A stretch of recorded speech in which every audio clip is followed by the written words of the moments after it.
In the beginning, God creates the heavens and the earth in 6 days.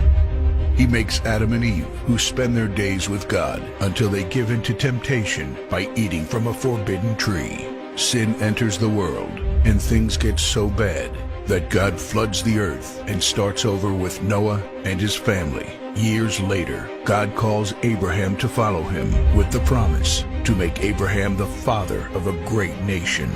Abraham obeys, and God gives him a son, Isaac.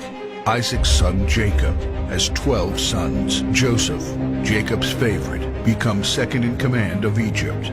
God uses him to save his entire family and Egypt from starvation. Hundreds of years later, the Israelites are slaves in Egypt. Moses is called to lead the Israelites out of slavery.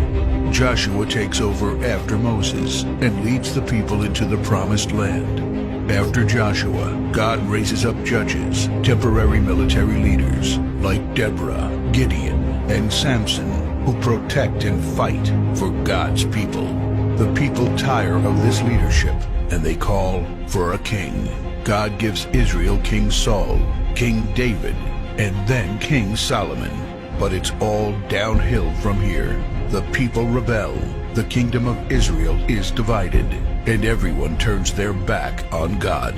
Prophets like Elijah, Isaiah, Micah, and Jeremiah warn that if people don't repent of their sins, there will be consequences. But the people ignore their warnings. The divided kingdoms are conquered, and God's people face captivity in foreign lands. People like Daniel show great courage and stand up for God when no one else does. Some of the exiled people return to the promised land, but for 400 years, God is silent. No prophets, no miracles, and no angel visitations. But then, the silence is broken when Jesus is born.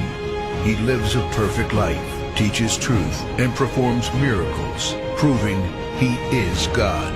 He shows us the full extent of God's love by taking our place and dying on the cross for our sin. He is placed in a grave, but 3 days later, Jesus rises again, conquering sin and death. His followers travel the world, sharing the good news of His love and starting churches.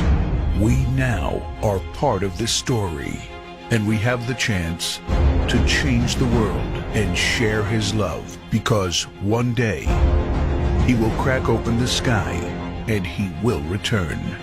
It's the greatest story ever told.